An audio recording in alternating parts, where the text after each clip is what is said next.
राज्यसभा चुनाव से पहले बीजेपी को झटका लगता दिख रहा है। धनबाद कोर्ट ने जेल में बंद बीजेपी विधायक ढुल्लू महतो को राज्यसभा चुनाव में हिस्सा लेने की मंजूरी नहीं दी है।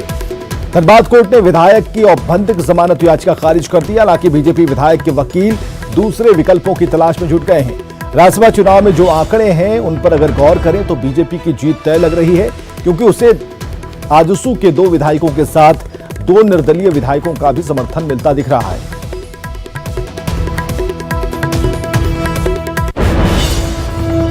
इधर झारखंड में आज 20 नए कोरोना पॉजिटिव मरीज मिले हैं। इसी के साथ झारखंड में कोरोना पॉजिटिव मरीजों की संख्या 1781 तक पहुंच गई है। आज मिले 20 केस में खूंटी से 6 मरीज मिले हैं, जबकि चतरा से 5 मरीजों में कोरोना की पुष्टि हुई और इसके साथ ही रिम्स से सैंपल जांच के दौरान 4 पॉजिटिव मिले हैं। वहीं रांची से 2 जबकि लोहरदगा से 3 कोरोना संक्रमित मरीज सामने आए हैं।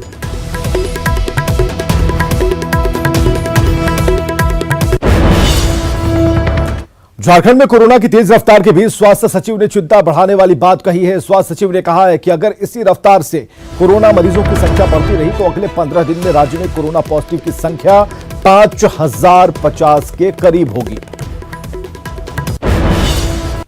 तो आज हमारा 77वां दिन है, 77 डे, और आज हमारे पास 1763 केसेस है। अगर इसी गति से ये आगे बढ़ता गया तो और 15 दिन में हम लोग 5050 केस पर पहुंचने चाहिए, 5050। लेकिन इसकी संभावना थोड़ी सी कम इसलिए है क्योंकि बीच में हमारा, आपने देखा होगा, आंकड़े काफ़ी ज़्यादा अचानक से जो बढ़ोतरी हुई थी, क्योंकि एक माइग्रेंट्स का बहुत बड़ा लॉट अचानक से हम लोगों ने उसका सबका टेस्टिंग करवाया था। अभी उतनी संख्या नहीं होगी, पर फिर भी अगर आज की स्थिति कायम रहती है तो ये प्रोजेक्शंस हमारे हैं। लोगों ने आदेश दिया है कि प्रत्येक घर घर जाकर सभी ग्रामीण और शहरी आवासों को हम लोग सर्वेक्षित करेंगे। तो उसका कार्य 18 तारीख से हम लोग शुरू करेंगे और 1 हफ्ता में सर्वेक्षण का कार्य पूर्ण होगा। इसमें कोविड के साथ साथ जिसको भी किसी प्रकार की श्वसन की बीमारी है, जिसको भी ब्लड प्रेशर, डायबिटीज़ या किसी प्रकार का कोई कैंसर की समस्या है, टीबी की समस्या है, उनको भी उसमें चिन्हित किया जाएगा ताकि सबका प्रायोरिटी बेसिस पर हम लोग सैंपलिंग करा सके और उनकी जांच करवा सके। कोरोना के बढ़ते मामलों के बीच झारखंड में 18 जून से मेगा स्वास्थ्य सर्वेक्षण अभियान की शुरुआत होगी, जिसमें स्वास्थ्य कार्यकर्ता एक-एक घर तक जाएंगे और कोरोना की स्क्रीनिंग के साथ मरीजों का डेटा तैयार करेंगे। इतना ही नहीं, स्वास्थ्यकर्मी बीपी, किडनी, हार्ट और सांस की बीमारियों से जूझ रहे लोगों का डेटा इकट्ठा करेंगे और ये डेटा सरकार को योजना बनाने में मदद करेगा। सघन सर्वेक्षण का मतलब हुआ कि हम लोगों की ये कोशिश रहेगी कि घर घर जाकर के सहिया बहनें जो है वहाँ जाकर के स्क्रीनिंग करेंगी और स्क्रीनिंग के पश्चात जो भी उस तरह का कुछ फाइंडिंग आएगा अकॉर्डिंगली कार्य किया जाएगा। अर्बन एरिया में इस कार्य को आंगनबाड़ी सेविकाएँ संपादित करेंगी और सहिया बहनें उन्हें सहयोग करेंगी। नहीं, कोई भी सर्वेक्षण जरूरी होता है फर्दर प्लानिंग के लिए, तो सर्वेक्षण तो होना ही चाहिए। उसके क्या क्या बिंदु अभी मैंने देखा नहीं है, लेकिन डाटा कलेक्शन सबसे ज़रूरी होता है जिससे हम अपनी प्लानिंग कर सकते हैं। क्योंकि जैसा अब लग रहा है कि कोरोना के साथ हमको जीना है, तो अगर ये डाटा बहुत यूजफुल होगा। रुपाले पर्दे पर रांची के राजकुमार महेंद्र सिंह धोनी का किरदार निभाने वाले अभिनेता सुशांत सिंह राजपूत का अंतिम संस्कार मुंबई में हो गया, लेकिन अपने चहेते सितारे की खुदकुशी से पूरी रांची स्तब्ध है। आज प्रशंसक यही पूछ रहे हैं कि आखिर सुशांत ने खुदकुशी क्यों की।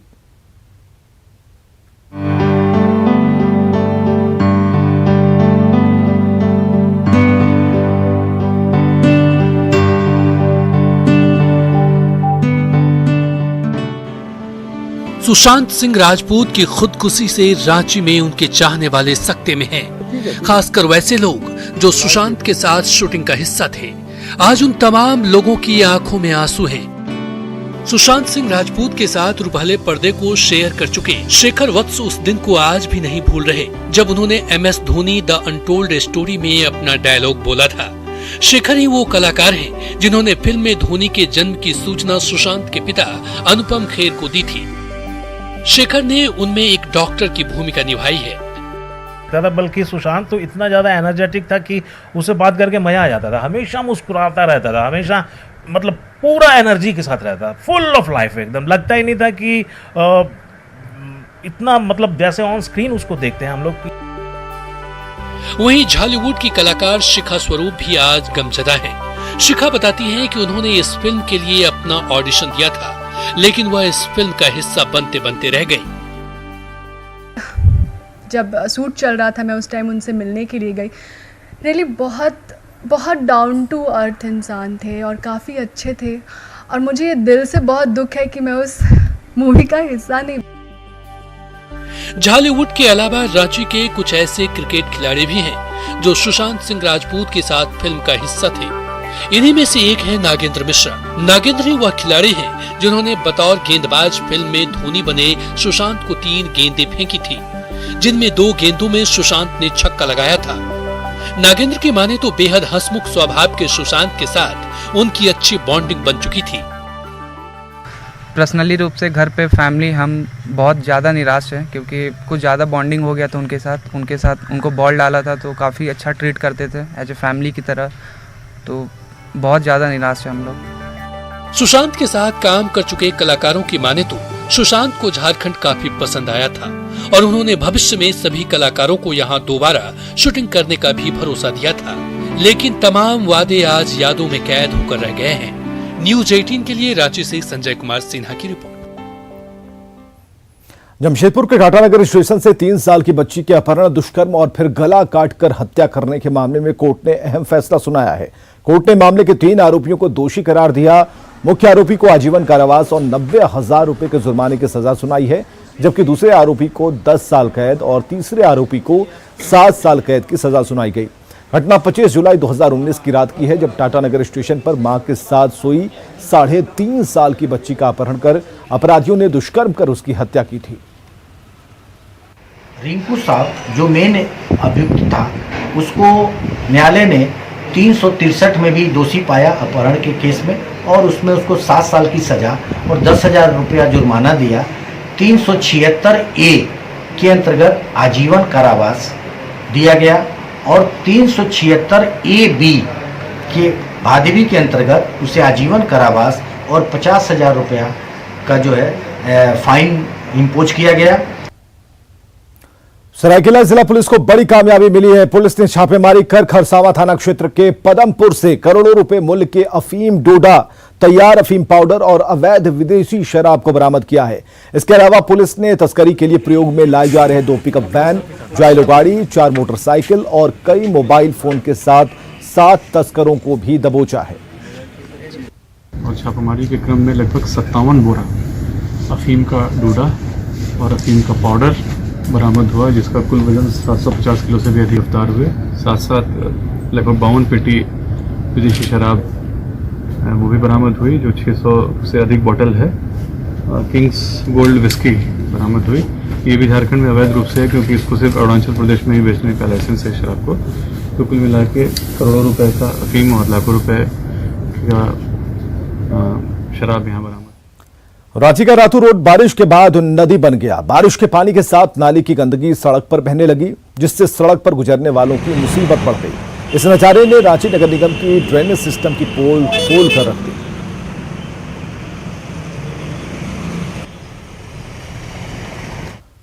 न्यूज 18 केवल खबर ही नहीं दिखाता, बल्कि उस खबर को अपने मुकाम तक पहुंचाता है। हमने कुछ दिन पहले रांची के बड़ा तालाब की दुर्दशा की खबर आपको दिखाई थी, और इस खबर के बाद रांची में प्रशासन की नींद खुल गई और अब रांची के बड़ा तालाब यानी कि विवेकानंद सरोवर की तकदीर बदलने वाली है, तस्वीर बदलने वाली है।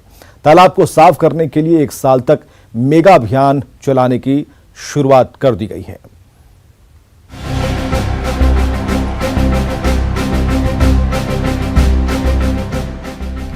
रांची के ऐतिहासिक विवेकानंद सरोवर की आबोहवा को बदलने का रांची नगर निगम ने मन बना लिया है। आज से तालाब को साफ करने के अभियान की शुरुआत कर दी गई। इस अभियान में 10 प्रशिक्षित मजदूरों के अलावा रांची नगर निगम के 25 मजदूरों को लगाया गया है। ट्रैक्टर्स और जेसीबी के साथ ये मजदूर लगातार 1 साल तक काम करेंगे। निगम ने तालाब की सफाई पर करीब 80 लाख रुपए खर्च करने का प्लान बनाया है। 1 साल तक लगातार एवरीडे यहाँ सफाई होगी, और जेसीबी परमानेंट है, ट्रैक्टर परमानेंट है, मजदूर भी परमानेंट है। तो ये रस्म अदायगी नहीं है। हमारी योजना है कि 10 लेबर मिलके लगातार 1 साल तक काम करते रहे, क्योंकि 7, 8, 10 महीने बोल रहे हैं इन लोग कि इसको लगेंगे साफ करने में। हम लोगों ने कॉस्टिंग निकाली तो 70-80 लाख रुपया निगम को खर्च आ रहा है। आज हम लोग यहाँ बड़ा तालाब में उतर गए हैं और हमने 10 लेबर लगाए हैं जो परमानेंट यहाँ पर ये काम करते रहेंगे, साफ सफाई करेंगे। जब तक ये जलकुंभी खत्म नहीं हो जाती तब तक ये काम करेंगे। रांची नगर निगम बड़ा तालाब की साफ सफाई के साथ ही इसके सौंदर्यीकरण की भी योजना बना रहा है। इस पर रांची नगर निगम करीब 7.5 करोड़ रुपए खर्च करेगा। लेकिन बड़ा तालाब साफ रहे इसके लिए लोगों को भी जागरूक होना होगा। मुझे लगता है सिर्फ नगर निगम के पहल से, प्रशासन के पहल से ये काम संभव नहीं है। ये मास अवेयरनेस की जरूरत है। जब तक आम जनता जगेगी नहीं कि हमें तालाब को स्वच्छ रखना है, सुंदर रखना है, तब तक ये काम संभव नहीं है। अगर नगर निगम की तरह रांची वासी भी बड़ा तालाब को साफ रखने का संकल्प लें तो बड़ा तालाब के अच्छे दिन जरूर आएंगे। रांची के बड़ा तालाब यानी विवेकानंद सरोवर की जिंदगी अब बदलने वाली है। रांची नगर निगम ने आज से साफ सफाई अभियान छेड़ दिया है और लक्ष्य रखा गया है कि 1 साल के अंदर इस पूरे जलकुंभी को जो कि आपको बड़ा तालाब के चारों तरफ फैला है उसे खत्म कर दिया जाएगा। इस साफ सफाई अभियान में 70 से 80 लाख रुपए की बजट रखी गई है। कैमरामैन शाहनवाज के साथ संजय सिन्हा, न्यूज 18 रांची। उपराजधानी दुमका में दूसरों को सुरक्षा देने वाले पुलिसकर्मी ही खुद को असुरक्षित महसूस कर रहे हैं। जिले में 16 में से 9 थानों के भवन जर्जर हैं और सुरक्षाकर्मी जर्जर थाना भवन में बैठकर काम करने को विवश हैं। उपराजधानी का नगर थाना ब्रिटिशकालीन खपड़ैल भवन में चल रहा है, वहीं हंसदिया और महिला थाना भवन काफी जर्जर है। यही हाल सरियाहाट, चरमुंडी, मसलिया, रानेश्वर, रामगढ़ और मसान जोड़ थाने का है। एसपी ने कहा है कि प्रपोजल बनाकर मुख्यालय को भेज दिया गया है। स्वीकृति मिलते ही नए भवन का निर्माण कार्य शुरू हो जाएगा। सब लोग अगर आदेश दिए हैं तो बनना चाहिए। इसमें क्या दिक्कतें होती है? यहाँ दिक्कत तो आपका पुराना बिल्डिंग भी मेरा थाना है तो अभी भीतर भी सब प्लास्टर उसका गिरने लग रहा है। नए थाना बनाने का भी हम लोग पहल कर रहे हैं और ये पुलिस विभाग के मुख्यालय की तरफ से भी हमें जो है कि प्रोत्साहन इसमें दिया जा रहा है कि आप जो है कि यहाँ से प्रपोजल दीजिए और नए थाना जैसे बासुकीनाथ थाना वगैरह हो गया तो इनका भी जो ओपी का हम लोग प्रपोजल दिए हैं, साथ साथ जो पुराने जो जर्जर भवन है उसके लिए जो है कि हम लोग प्रपोजल आगे बढ़ाए हैं। इधर लॉकडाउन के उल्लंघन मामले में जमशेदपुर की अल्कोर होटल को सील किए जाने के बाद करीब 1500 कर्मचारियों के सामने रोजी रोटी की समस्या पैदा हो गई है। होटल के मालिक राजीव दुग्गल जेल में हैं और होटल बंद है, लिहाजा कर्मचारियों को वेतन नहीं मिला है। अपना दर्द सुनाने होटल की मालकिन अपने कर्मचारियों के साथ उपायुक्त के पास पहुंची और होटल को खुलवाने की मांग की। और आपको ये बताएं कि होटल कैंपस में ही कंपनी का कॉरपोरेट कार्यालय भी है। उन्होंने कहा है कि टेम्परेरी अलाउ करके 2-3 दिन के लिए जितना हम सैलरीज जल्दी करें और फिर वो बंद कर दें। ठीक है, हमको उन पे भरोसा है और हमको मालूम है कि हम जो भी कर सकते कोऑपरेट करेंगे। अगर वो जो बोलेंगे हमको तो सुनना है उनकी बात। बहुत अच्छा लगा आज ये न्यूज़ सुन करके कि हमारे ऑफिस को खोला जाएगा एटलीस्ट सैलरी के लिए। मैं होपफुल हूँ क्योंकि ये पॉजिटिव न्यूज़ आया है। हम लोग और भी होपफुल हो रहे हैं कि आगे भी हमारा प्रेमाइसेस खोल दिया जाएगा। सो ये गुड न्यूज़ है। झारखंड में लेमन ग्रास की बदौलत लोग अपनी तकदीर बदल रहे हैं। पाकुड़ की महिलाओं ने लेमन ग्रास की खेती को रोजगार का जरिया बनाया तो खूंटी के 2 सगे भाइयों ने स्थानीय तकनीक के जरिए लेमन ग्रास से तेल निकालना भी शुरू कर दिया है।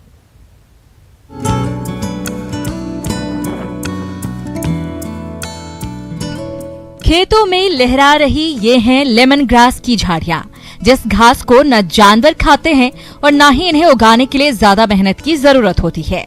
वो घास इन महिलाओं की तकदीर बदल रही है, आर्थिक तरक्की की कहानी लिख रही है। रोजगार की तलाश कर रही इन महिलाओं ने जब लोकल को वोकल वाला पीएम मोदी का मंत्र सुना तो इनका मनोबल ऊंचा हो गया। तो लेमन ग्रास खेती करने के लिए हम लोग तो तैयार हो गए, लेकिन मेरे पास पैसा नहीं था तो हम लोग समूह में जुड़े हैं। समूह में जुड़ के बाद हम लोग दीदी लोग को बताए, उन लोग को बताए मतलब हम लोग को 50,000 पैसा अभी जरूरत है। पाकुड़ के पाकुड़िया प्रखंड की 2 महिलाओं ने जोहार परियोजना के तहत 50,000 का कर्ज लिया और 2 एकड़ बंजर जमीन में लेमन ग्रास की खेती शुरू की। खेती फायदेमंद हो इसके लिए उन्होंने प्रशिक्षण भी लिया और जब फायदा मिलने लगा तो इन्होंने दूसरे लोगों को इससे जोड़ना शुरू कर दिया। ये पहले बंजर जमीन था, अभी लेमन ग्रास का खेती कर रहे हैं। इसी से हम लोग को 2 लाख जैसा प्रॉफिट हुआ है और अपने प्रखंड में ही नर्सरी को बेच रहे हैं। खूंटी के इन 2 किसान भाइयों ने तो अपनी जुगाड़ की तकनीक से लेमन ग्रास से तेल निकालकर सबको हैरान कर दिया। पहले इन दोनों भाइयों ने लीज पर 3 एकड़ जमीन लेकर लेमन ग्रास की खेती शुरू की। खेती को फायदेमंद बनाने के लिए उन्होंने जुगाड़ की तकनीक सोची और करीब 3000 के खर्च पर आसवन विधि से लेमन ग्रास से तेल निकालना शुरू किया। अब तो इसमें इनका मन इतना रम गया कि इन्होंने अपने उद्योग का विस्तार करने का मन बना लिया। अभी शुरू किए हैं, अभी तो डेली निकालेंगे। अभी उसको मतलब काटते जाएंगे, निकलते जाएंगे, फिर बढ़ते जाएगा वो। लेमन ग्रास का तेल औषधीय गुणों से भरपूर है। ये एंटीऑक्सीडेंट, एंटी इंफ्लेमेटरी और एंटीसेप्टिक होता है। यही वजह है कि बाजार में इसकी कीमत काफी ज्यादा होती है। ग्रामीणों ने लेमन ग्रास की इन्हीं खूबियों को पहचाना और अब वो इससे अपनी सुनहरी तकदीर की कहानी लिख रहे हैं। न्यूज़ 18 के लिए खूंटी से अरविंद कुमार सिंह और पाकुड़ से कुंदन कुमार की रिपोर्ट। और आगे देखिए सुशांत की 25 कहानियां।